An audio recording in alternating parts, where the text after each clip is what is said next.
It's time to get your morning started with the news you need to know. News update. This is what's trending with DJ and PK. Hashtag NBA. Mitchell steps left, 3-ball. Bang! Donovan Mitchell with a step left three. Makes it 102-90. 24 for Mitchell. Down to the block, pivots, now falls away. Tough two, off glass, no. Rudy offensive rebound, put back the slam follow. Boy, it looked like Jokic fouled him too. I hope he's our coach next year. You want my opinion? I think not. Just because it just feels like that. It felt like that was it. I also hope I'm on this team next year. We also don't know that. And man, if it was, what a run it's been. There's Draymond Green talking about the Warriors' future. Steve Kerr's contract has ended. He is a coaching free agent. Will he come back? And Draymond acknowledging he could be gone as well because he's expensive and he's not what he was. All these runs come to an NPK, and the Warriors have already been splitting things up. Looks like there could be even more coming in the offseason. Well, yeah, it came to an end 3 years ago. Now they're just playing out the string in the contract. Yeah, they're 35 and 47. What the hell are we talking about them for? Because we just played the Draymond Green bite. The games you heard before that, Donovan Mitchell, 30 points. Cleveland beats Toronto again, 115-105. They're up 2-0. The other series went 1-1 last night as Minnesota beat Denver, and Atlanta rallied late to beat the Knicks. C.J. McCollum going for 32 points, and the Knicks let it get away in the end. Yeah, home court's a big deal.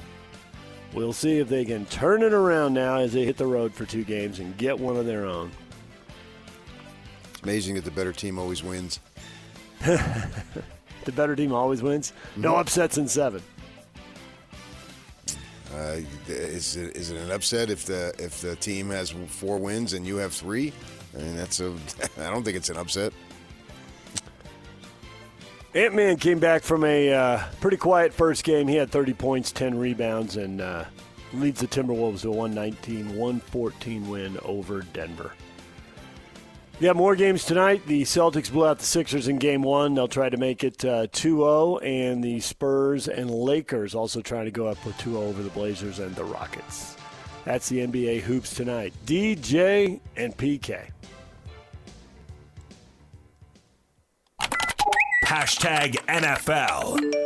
My first reaction was just, it's really good to kind of get some good talent in the room to kind of give a little spark in that room, to kind of see a competitive edge and from those guys to really lock in and to, do what we're expecting them to do, which is to come in and, to be that guy. And, we need that one guy for this team. So I'm definitely excited for that room, excited to see what those guys have in store for us in training camp.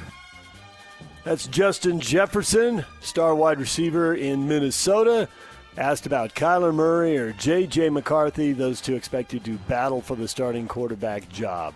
So a lot of people have a blunt assessment, and he said that, but did he really say anything? Just let those two guys play it out, and he didn't pick one. He's been working with McCarthy, so there'll be a quarterback competition.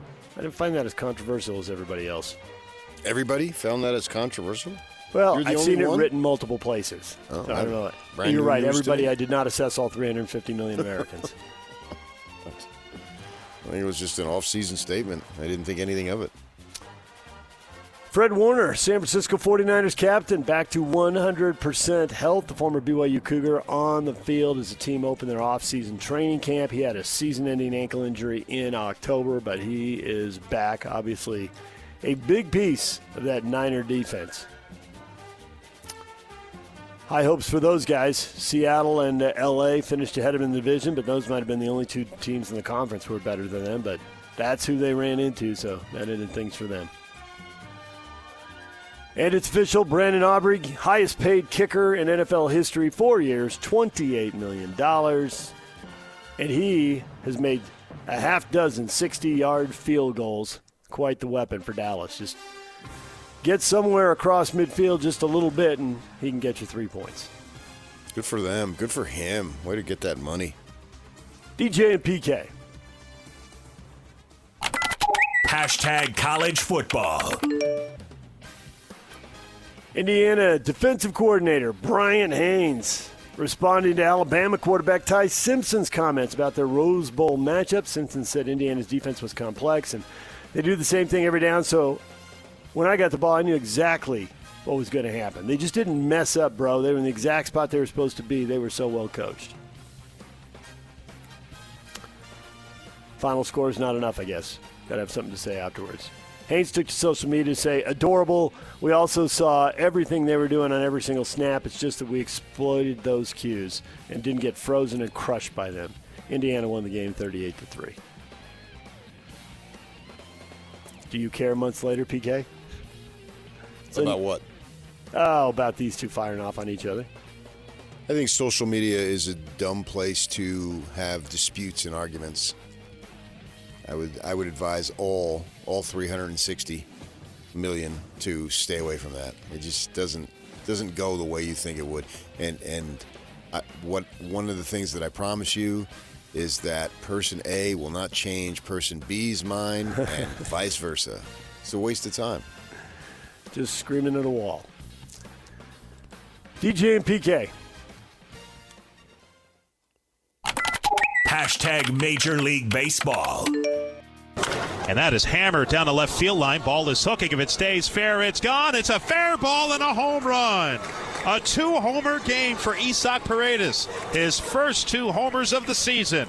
And the Astros lead is 9-2. And this one is drilled deep to right field. Heading back, it is gone. It's another home run for Dalton Rushing. Can you believe this kid? His second of the game, his 7th of the year. It is a 2-run shot. The Dodgers lead it 12-2. And the Dodgers go on to win 12-3, the final score. The big news for the Dodgers, their closer, Edwin Diaz, some type of loose bodies floating in his elbow. He'd had some pain. He's going to have surgery to remove whatever is floating around in there. And he'll be back sometime, they're saying, in the second half of the season, which is a pretty big target window. But I guess if they have him back for the playoffs and he's back in top form, that'll be good enough. Yeah, I mean, it's tough. Look what they couldn't do when they didn't have him the last 2 years. I don't know how they're going to survive. How are they going to push through? How will they stay afloat? Without a blowout win over the Rockies, they are already 10 games over 500, and they got the best record in baseball. All right, standings, boy. Yeah. Also in there, you heard the Astros pummeling the Guardians 9-2. Houston off to a terrible start, but they had a pretty good run, so I guess it's time to struggle a little bit and rebuild for them. And the Athletics, who've been rebuilding forever, are over 500 here early in the year. They beat the Mariners in Seattle 6-4.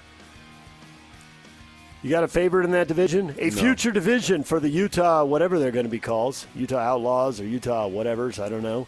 But They're going to be in the AL West? Well, if they don't redo baseball, I think that makes the most sense. If they get rid of the leagues or do 8-team divisions, then, who knows? But you assign them that division, and now you think that's their division. If they go to 8 4-team divisions, I think that's what makes the sense. I think it makes the most sense. Okay, well, it makes a hell of a sense. You assign them the division as if it were a fact. The AL West with Seattle, the Mariners, and the Angels, and the Athletics in Vegas, and Utah. We'll see. I mean, they don't even officially have a team yet, so, cart before the horse, though.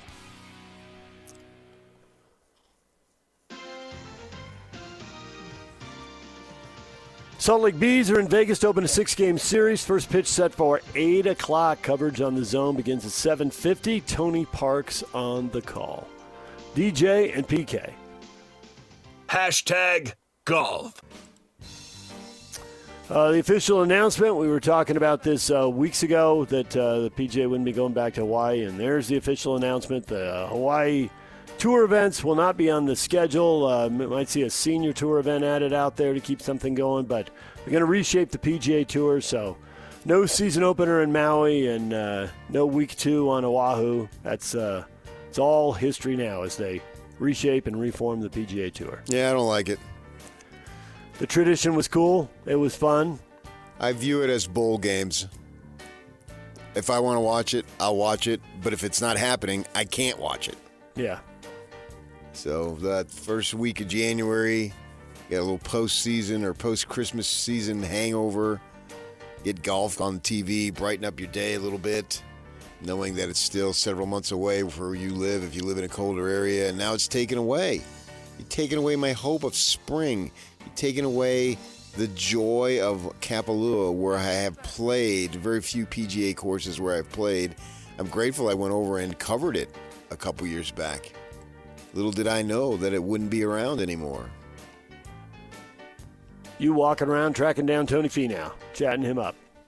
Did talk to him after he was done, yeah, for sure. My wife gave him bones while he was playing. It was a cool event, and they didn't have massive crowds, and you could get much closer. You've been to other events, obviously Phoenix and in California. I have been to those, yes, and this one you could get pretty close to them for sure, yeah. Yeah. That was one of the things cited. It was expensive. They had to ship a bunch of stuff over there, although they seem to be awash in money right now. But they've got this whole theory that less is more, and by making themselves less available, there's going to be more attention on them. So these are the first two tournaments to go away, more to follow. And that was one time my buddy was over there, and I'm sitting at home. He's there, and I forget who he wanted to follow. Dustin Johnson or somebody. So he's texting me, and I'm texting him back where he needs to go, because I can see where Dustin Johnson is on the course, and he's not sure which hole. I know which hole because I could see it, and plus I've been there numerous times, and because I covered 3 Maui invitationals and played there all the time when I was there. Played with Bill Marcroft, Bruce Woodbury from the Legends who worked at University of Utah, and so I'm familiar with the course also. So I was texting him where he needed to go and where he needed to turn to be able to get there, and then he said, because there's so few people there, that Rory gave him bones, that Rory was coming off the green, and he's standing there, and Rory extended his fist. A reverse bones. Rory was seeking him out. Yeah, he did. Yeah. I can't continue without you. Several years back. So then when somebody does that, then you become a fan of them. I mean, if you're even not already, you become more of a fan. Those tournaments had really found their niche the last time they reorganized, 20, 25 years ago, whatever it was. As the NFL season got longer and they tried to find dates and times, they were playing those two in prime time, thanks to the time difference with Hawaii. But now the NFL has evolved, so they're playing more primetime games with bigger playoff series and moving games later. So PGA Tour just basically giving up in January. They will start things in February going forward. DJ and PK. Hashtag NHL. He gets this one in. There's Martin. He scores! This one counts. Jordan Martin wins it in overtime. Now behind the net for Podkolzin and in front. Scores! Kasperi Kapanen has given the Oilers a 4-3 lead. Edmonton comes from behind to beat Anaheim. They win Game 1 in that playoff series 4-3. Game 2's Dallas beat Minnesota 4-2, so that series is 1-1. Philly beat Pittsburgh to go up 2-0, and Carolina over Ottawa 3-2 in overtime. Carolina up 2-0 as well. And Game 2 coming tonight for the Utah Mammoth in Las Vegas. The Vegas Golden Knights taking Game 1. The puck will drop tonight at 7:30. Pre-game show at 6:30 here on The Zone. A little anticipation, PK. See how they answer back. See how they crank things up. The nature of a playoff series. Somebody does something, and you got to figure out how to respond, how to tweak your game so you can up everything a notch.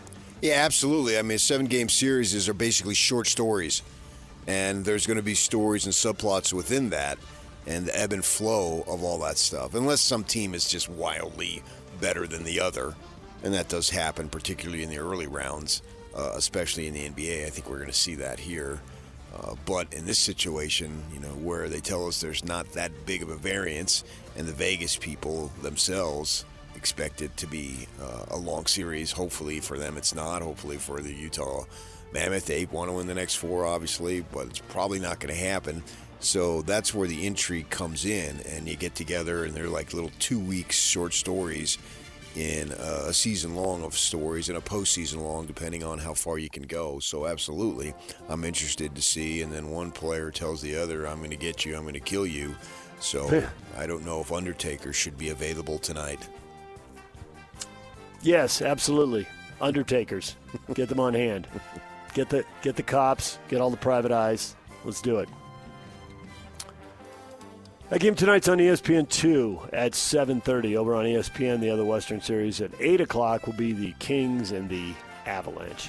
I guess one of these short stories to follow here, it's unavoidable now, is Vegas with this late coaching change, and they're undefeated because all these predictions of a long series and, 2-2 after 4, it ought to go at least 6 and all that kind of stuff. That's all based on, hey, Utah won 2 of the 3 in the regular season, but Vegas earned more points in the regular season, but only by 3 or 4 more points. So everything screams this ought to be pretty even, except Vegas has been a different team since they switched coaches. Yeah, and I think the goaltender, too, coming back. So, whereas the Mammoth have been pretty much the same the whole time, and Vegas has had multiple changes. Yeah. You mentioned at the bench, and then over there between the pipes, as they say. So that could make a difference. Remains to be seen. Those are plots to follow. Earlier games in the East, one of the plots to follow is Canadian teams don't tend to win the Stanley Cup anymore. Can somebody break through one of their teams? And Montreal with a playoff opening win facing Tampa Bay again after winning on the road in Florida. They'll try to do it again. And the Bruins and Sabres haven't been in the playoffs for 15 years. They had a thrilling comeback with 4 goals in 7 minutes to win Game 1. So they'll play Game 2 on ESPN. And the Canadians are on ESPN 2, and hopefully that game won't go too long and push the Mammoth game or overlap with the start of it. All right, that's the hockey coming up tonight. We've got more on the Game 2 in the playoff series with the Mammoth and the Vegas Golden Knights. Coming up later this morning, we will talk with Mike Folte. Utah Mammoth radio voice will join us at 9:30. Brian Dunseth will be here at 9 o'clock. Apple TV MLS analyst, former RSL player and broadcaster, to talk about Messi coming to town tomorrow night. And Steve Cleveland, former BYU basketball coach, talking NBA playoffs at 8 o'clock. DJ and PK, the question of the day is next. Stay with us. Turn it up. Let's go. It's a new era for sports radio in Utah. This is the all-new KSL Sports Zone. As always, DJ and PK kick off your mornings from 6 to 10. Then introducing the newest addition to the KSL Sports Zone. The coach, Tim Lacombe, joins Scotty G every day from 10 to 2. And as you wrap up your day, Jake Scott and Ben Anderson are there with the best sports talk in Utah from 2 to 6. Live and local, all day, every day. Your home for the best sports radio in Utah is live, on air, online, and on the KSL Sports app. This is 97.5, the KSL Sports Zone. DJ and PK, it is time for the question of the morning. And it's very simple, straightforward. NBA playoffs or NHL playoffs? Elaine, NHL, exclamation point. Brooks, NHL for sure. Brent, I'm not even sure I'm going to watch any of the NBA playoffs. But go Mammoth. If the Mammoth get eliminated, I'll be watching the NHL and the Stanley Cup. Aaron, is this a joke? The NBA is an embarrassment to what it was 20 years ago. The NHL playoffs are the best there is. Wonder if he was watching NHL playoffs 20 years ago. An excellent question. There are people without quite the edge. Brian, I like watching both. Kurt, it's pretty sweet having both at the same time. And then there's David. I'm not watching either one. I'm looking forward to football.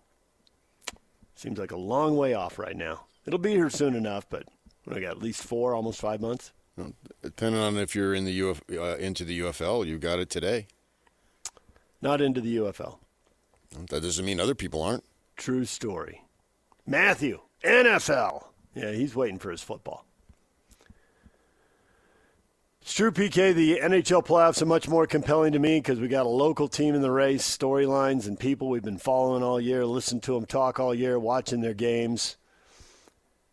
if they're out of the playoffs a month from now, get knocked out in this round or the next one or whatever, I've been watching the NBA more than the NHL my whole life. I'll probably go back to them, but, man, when the Mammoth are playing, that is the priority. It's a priority for work too, but it's just fun to have somebody local in it. It feels like more of a tie. So it has definitely changed my viewing habits. Well, then you have to ask that, is this an NBA town? Is it a Jazz town? Is it a Mammoth town? Is it a hockey town? Because a lot of people will tell you that they're out on the playoffs in the NBA if the Jazz aren't in it. So that would indicate that for them it's more of a Jazz sport rather than the NBA. And for the same thing, you could ask for the hockey. Is it more of a hockey or is it more of the Mammoth? Or are we still in the honeymoon phase? And this is the first time. If we would have gone back, and I don't know, you get off on these types of things. When the Jazz first made the playoffs, when they moved to Salt Lake, was it a similar feeling? Was it fresh? Was it new? So I'm going to be into it. And then as time goes on, and 20 years later, are you into it as much as you were back then, the first time around? I would imagine that the town was very electric when the Jazz are in the postseason for the first time. And so here we're getting it for the first time. And does that lead to a newness that you can only get for a short span of time? And then if they have 4 first-round exits on that 5th year, would you be into it as much? Remains to be seen if that happens, when it happens. So that's something that can't be answered because it's all into the future. I wonder as we get more teams, and assuming we get Major League Baseball in 5 years, and they put them in the AL West, will we become more of an event town?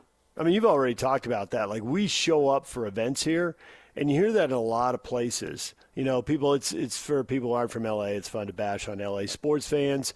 But the truth is, if they showed up for everything all the time, and there's always a team, there's always a game. So, of course, they show up for the biggest events and the biggest games because it's nonstop.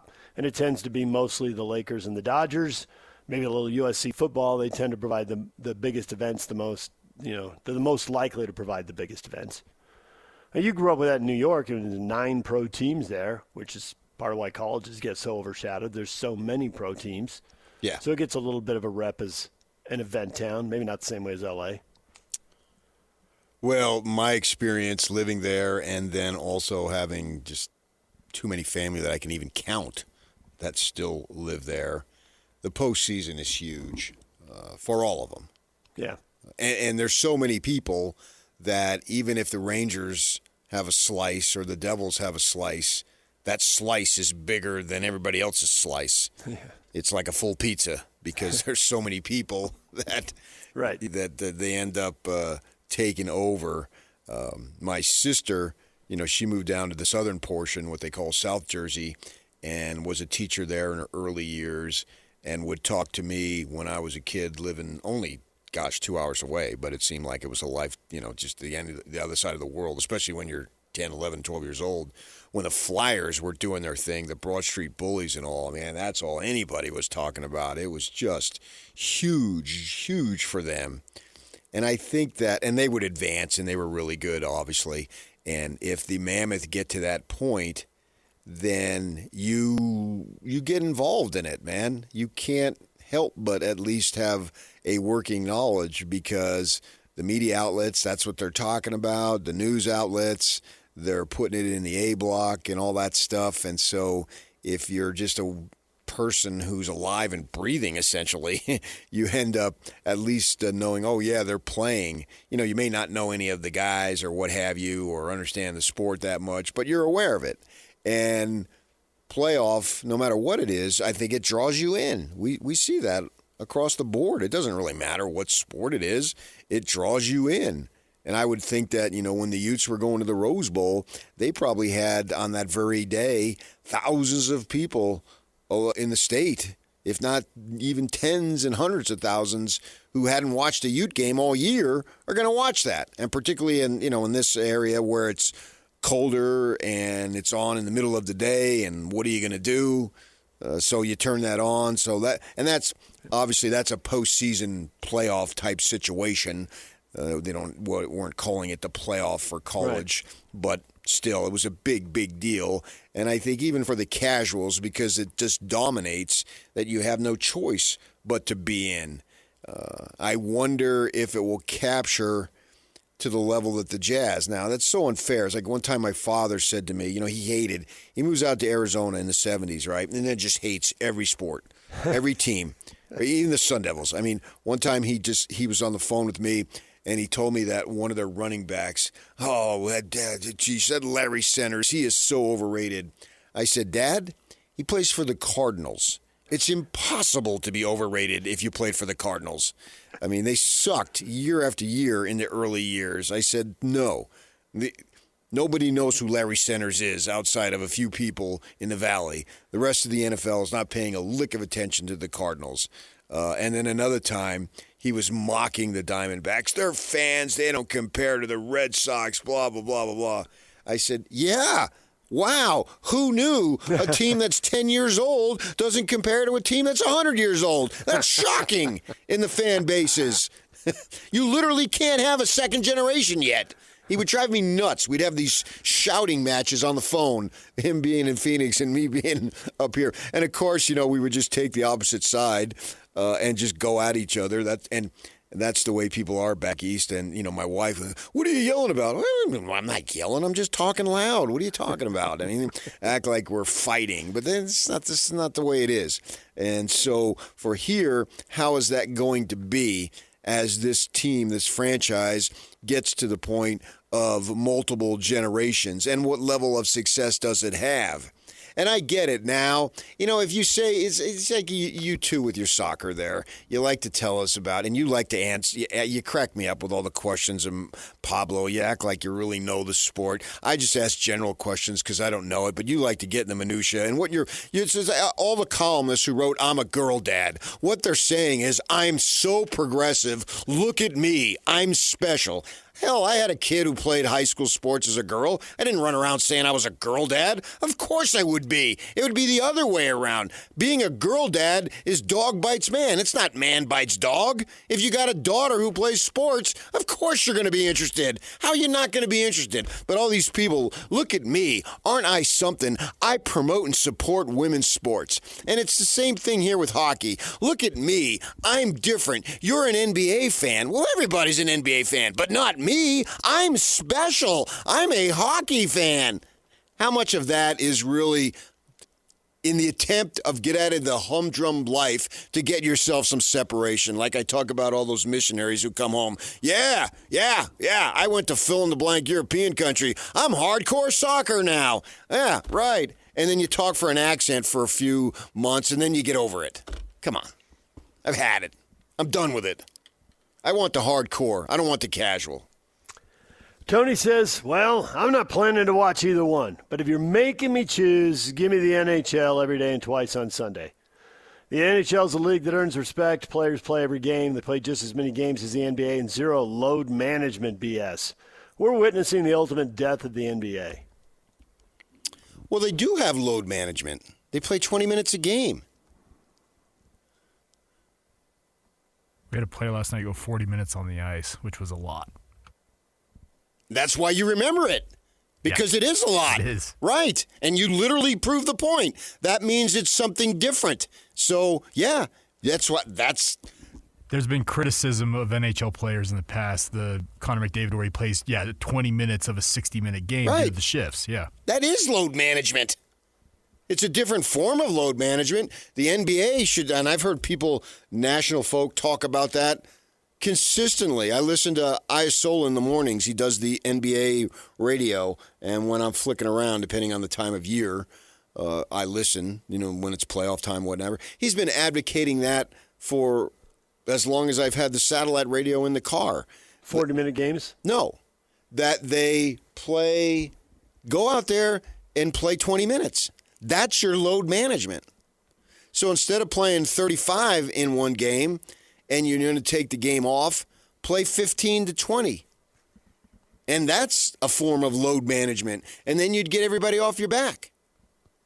That's what didn't make any sense to me with Hi-Ho Silver fining the Jazz because Markkanen and Jackson didn't play in the fourth quarter. If Hardy had just spread out the minutes and it equaled 27, but it was spread across 4 quarters, nobody would have said a thing. Right. Yeah, but he just did it in a different manner. And so they still got out there and played, I think, if I remember correctly, one of the two, if not both of them, played over 25 minutes, which is obviously more than half the game. So the NHL is doing that. But, hey, and how much is this political? They're not kneeling and supporting different causes and you have the racial component there. I know that people around here don't want to talk about that, but it deserves at least mentioning. How much of that factors into it? It's probably a factor, but it was a factor in the NFL, and people seem to get over it.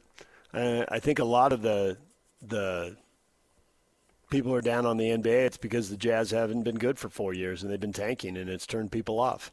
If they're winning in the playoffs, I think people will be watching the playoffs and wondering how far they're going to go. Well, we'll find that out soon enough. We should. We should find it out next year. Yeah, so... Put this question up again if both teams are in the playoffs, and especially if they're both expected to go about as far. If one team's supposed to check out in the first round and the other team's going to be in it for a couple months, that still probably skews everything. But if they're both in, then what? Okay, yeah, but then that – how about when they're both out? I think that's another one. That's what the if they were bigger, both out? What would the reaction be? Insightful response. If they're both out, not if one is in. Obviously, the one that is in is going to have the fan base being in. It's a question of if one is out and then both is out, whether they go out at the same time or maybe a round apart, I guess. If it were 2 rounds, well, then then one team's in a conference final, obviously. And there's way more hype. Oh, for sure, yeah. I do think, to your point about that load management, I wonder if we're starting to see that now. Load management really started with the Spurs, and the way they're playing Wembayama now, I mean, he's the Defensive Player of the Year, just got the award, but he's not averaging 30 minutes a game. Now, it's not as dramatic as the 20.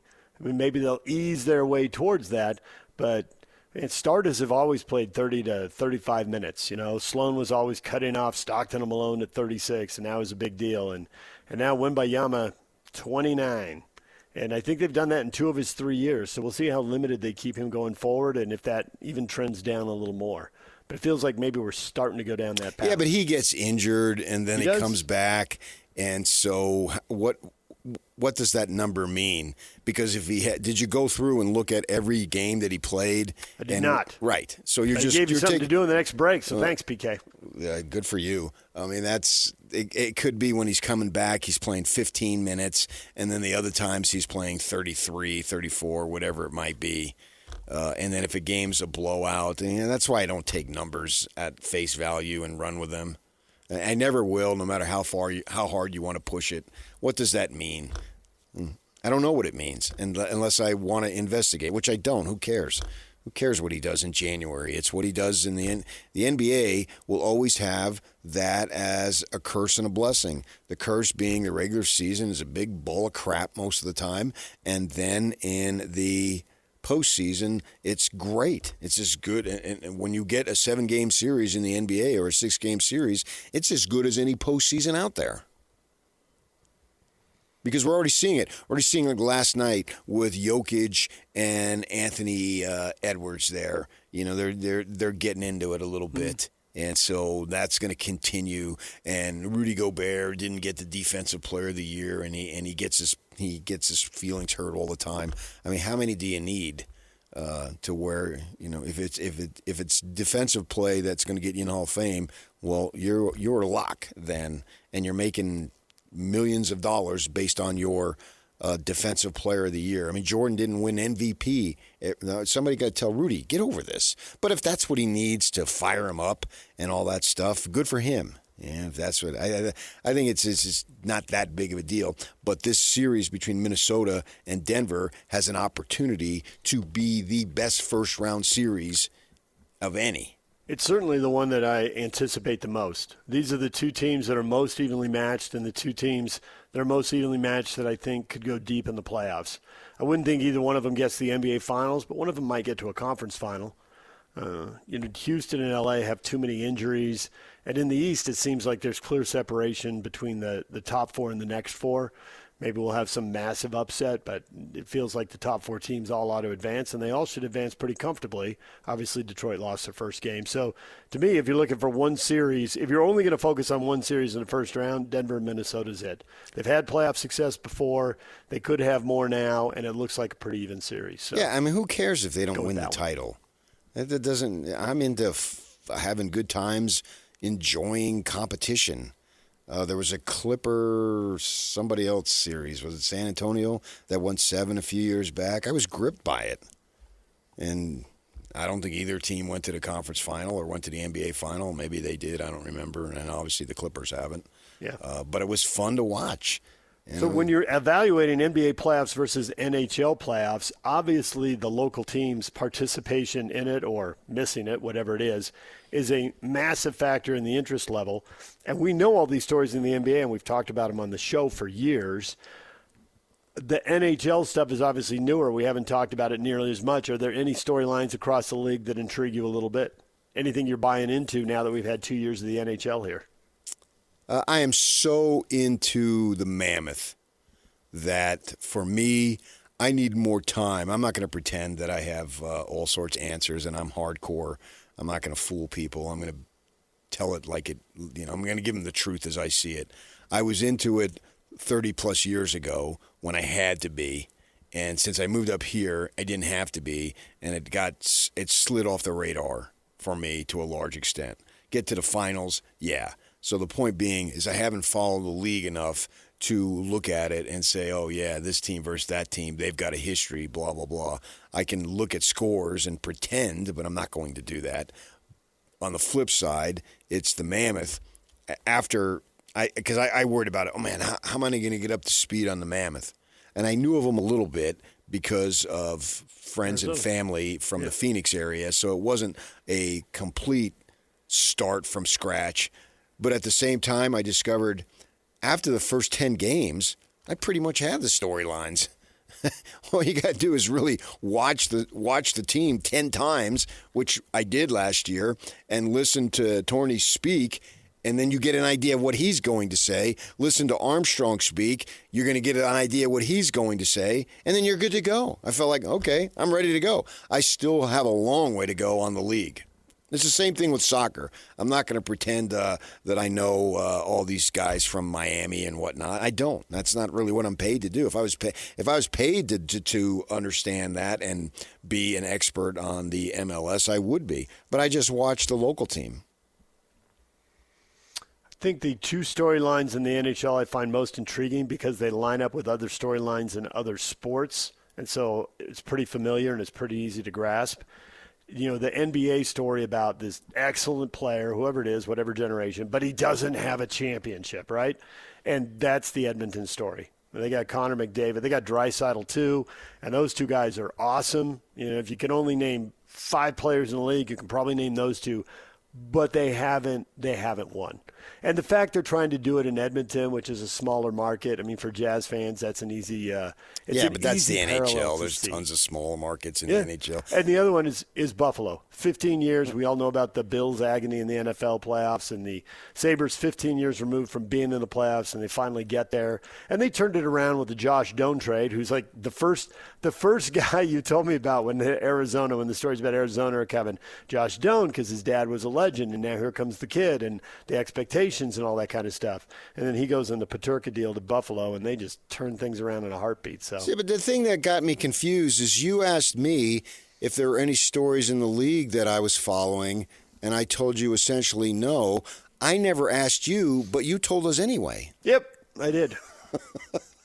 We had 2 minutes to go until break. Watch me ask you a question, so therefore I can add mine. That's all that was. You weren't interested in my answer. As a matter You're of just fact, waiting I was. for me to stop talking so you could tell me I follow the NBA or the NHL. I'm a girl dad. Nope. I just told you I don't follow it. Those are two storylines that line up with the Jazz and the Buffalo Bills. 2 minutes till the break, PK. If I don't say something, you're like, I got to stand over and carry it. I got to keep talking. I'm carrying your dead weight. You just complain. You complain coming and going, man. That's the beauty of you. It's 7:43. What will PK complain about now? 7:46. What are you talking about? Well, it is because I had a couple minutes on what I thought. Yeah. All right, DJ and PK, we'll take a break. Steve Cleveland's coming up at the top of the hour. Brian Dunseth at the top of the 9 o'clock hour. Mike Fulta, after we're done talking Messi, we'll talk NHL playoffs at 9:30. Stay with us right here on The Zone. 3, 2, 1. This is Scotty G and Coach Tim LeComb. Joining us now, longtime head coach at BYU, Dave Rose, kind enough to carve out some time for us. Coach, how you doing? I'm doing really well, thank you. Not as well as Tim, but I'm doing really well today. It's a good day today, Coach. Yeah, it is a good day. I'm really happy for you, big fella. I can remember those days driving in the middle of nowhere on our way to recruit kids or watch games in the summer that you talked about someday wanting to have your own radio show. And I thought you were kind of crazy, but you already knew that. Yeah, so I'm happy for you. Good luck to you. It was such an awesome experience. I mean, I had so many different experiences. I worked for Rick and I worked for Ray, and they were distinctly different, and then Ray and Dave were so different, but all in a good way. I just value so much. It was a 12-year education on just how to be a good person. Catch Scotty G and Coach weekdays from 10 to 2, presented by Mountain Land Supply on 97.5, the KSL Sports Zone.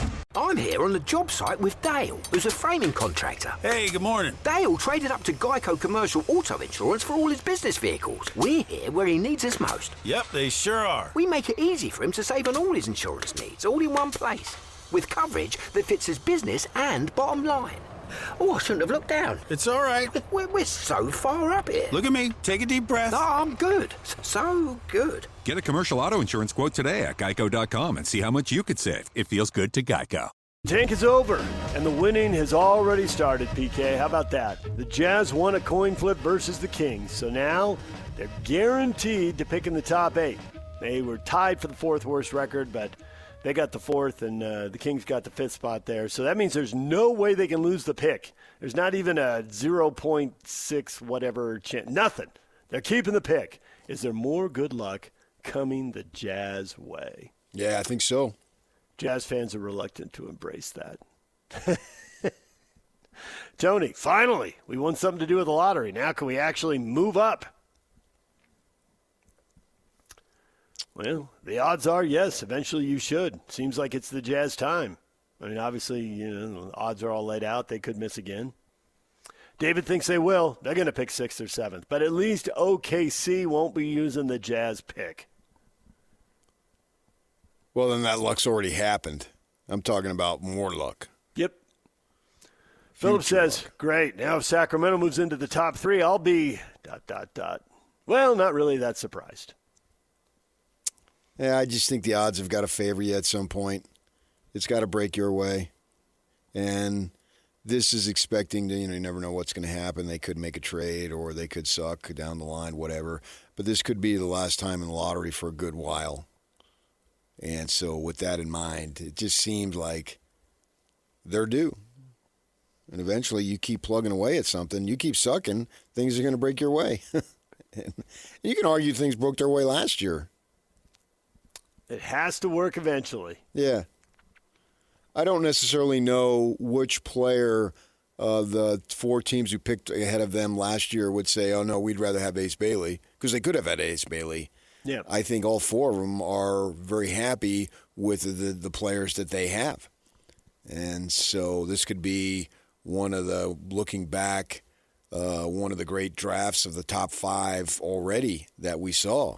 I was talking about listening to the NBA network driving in. They're talking about the Warriors, as we were earlier, with this thing potentially ending. And the reason why it was ending is because Kuminga never panned out to the way they wanted. Wiseman and Moody, all high draft picks, and it just didn't work for them. And the other 2 didn't work at all. Moody's got an injury. Wiseman I think he was like the 2nd or 3rd pick, and he's just awful. And then they brought up Detroit, too, when they were aging out that Isaiah Thomas group and all. They had the 2nd pick and picked Milicic. And you had guys like Anthony and Dwayne Wade available here. So this might be one, if we look back at it in 5 and 10 years, wow, all the first 5, they all liked their pick. Every one of them, pretty good player.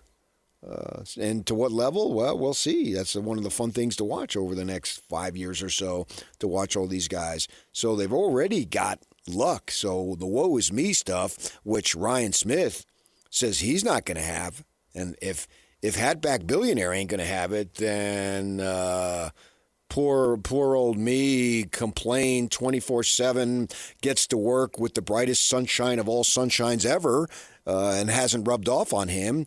I'm going to have that attitude. If he doesn't have woe is me, and you, obviously, I complain all the time, coming or going, you'd think I have it. And I don't have it because they already got a good break last year.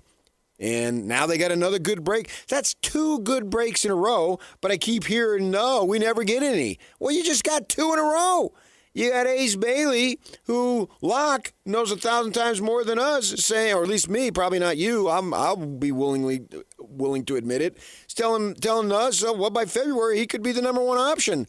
That would be a halfway into his second season, which would put him all of about 20 and a half in age.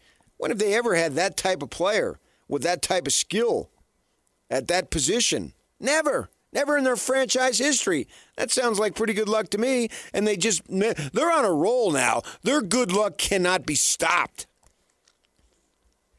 I don't think we should sleep on what David Locke said. That didn't occur to either of us, but we're following a lot of teams and a lot of sports, and he's traveling the NBA. And it's not just talking to people in the Jazz organization. He's talking to people all across the league before games, killing time, and he keeps hearing stuff over and over. He knows a bunch of stuff, and we might hear it eventually, but he's going to hear it earlier. Yeah, all across the nation. Yep. It's a strange vibration, people in motion for the Jazz. Sing it. All right, DJ and PK, Steve Cleveland coming up next. Stay with us right here on The Zone. This year, experience the NHL playoffs your way. Want to watch a single? Do or Die Game 7, a full week of heavy-hitting back-and-forth series. Then check out Sling's 1, 3, and 7-day passes. Watch the Chase for the Cup on ESPN and TNT, starting as low as $4.99. No long-term contracts or overpaying. Just live hockey at home or when you want it. Sling lets you do that. Visit sling.com to learn more.